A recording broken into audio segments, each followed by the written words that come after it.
नमस्कार मित्रों, मैं आपका ज्योतिष मित्र आचार्य नवनीत बात कर रहा हूं। आज हम जानेंगे राहु का 12वें स्थान में 12वें भाव में क्या फल होता है उसके बारे में। मित्रों, यदि आप में से किसी सज्जन को अपना जन्म पत्री वगैरह दिखाना हो, चाहे वो वैवाहिक विवाह के लिए या संतान के लिए या ऐसा कोई भी समस्या हो, तो कृपया आप डिस्क्रिप्शन में दिए हुए नंबर पे आप हमें कॉल कर सकते हैं और उसके बारे में उसके निवारण के लिए आप हमसे परामर्श कर सकते हैं। ठीक है मित्रों, तो चलिए आज हम अपना ये पाठ शुरू करते हैं। मैंने काल पुरुष का कुंडली बनाया है, जो मेष लग्न का कुंडली है।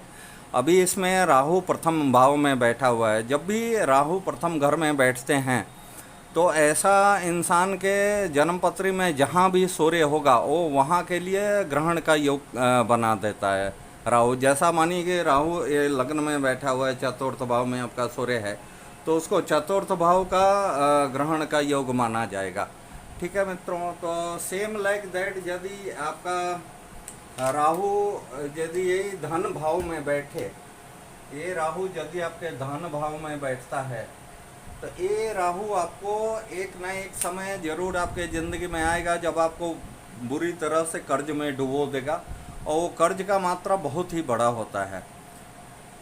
ठीक है मित्रों, लेकिन अंततः ऐसा इंसान अपने कर्ज से मुक्त हो जाता है, ये भी माना गया है। अभी यही यदि राहु यहाँ आपके पराक्रम भाव पे बैठा होगा, एक कुटुंब का भी स्थान माना गया है, तो ऐसे इंसान के लिए राहु पूरी ज़िंदगी एक बॉडीगार्ड के जैसा काम करता है, और ऐसे इंसान के लिए राहु कभी भी अशुभ फल नहीं देता है। यही किसी भी इंसान का राहु चतुर्थ भाव में बैठे तो ऐसे इंसान का को प्रथम संतान बेटा ही होगा, और ऐसे इंसान के ज़िंदगी में फोर व्हीलर गाड़ी का सुख अवश्य मिलता है। यदि यही राहु आपके पंचम भाव में बैठे और पंचमेश यदि अशुभ हो या किसी पाप ग्रह से दृष्ट हो या युत हो, तो ऐसा इंसान यदि स्त्री है तो उसका गर्भपात सुनिश्चित रूप से हो जाता है। यदि यही राहु आपका छठे भाव में बैठा हो तो यहाँ का बैठा हुआ राहु आपके लिए शुभ फल देगा। यदि वो मेष लग्न का कुंडली में राहु षष्ठम भाव में बैठे, छठे भाव में बैठे, तो ऐसे इंसान के शत्रुओं का राहु नाश कर देता है।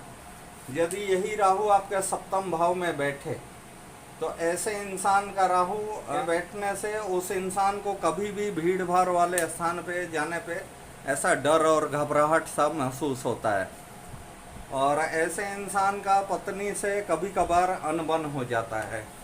यही राहु यदि यहाँ अष्टम भाव में बैठें तो अष्टम भाव का बैठा हुआ राहु एक पागल हाथी के समान माना गया है।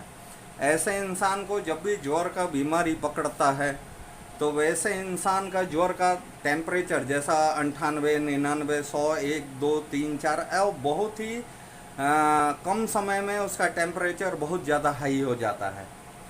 और यदि यही राहु आपके भाग्य भाव में बैठे तो यदि अशुभ होकर बैठेगा तो पत्र दोष क्रिएट कर देता है, लेकिन यदि सामान्य अवस्था में भी बैठता है तो इंसान को भटकाता बहुत ज़्यादा है, और ऐसा इंसान अपने ज़िंदगी में जल्दी स्थिरता नहीं हासिल कर पाता है। यही राहु यदि आपके दसम भाव में बैठे तो ये आपके पिता के लिए अशुभ माना जाता है, लेकिन कर्म के हिसाब से आप प्लास्टिक वगैरह का बिजनेस करके इससे बहुत ही ज़्यादा धन अर्जित कर सकते हैं।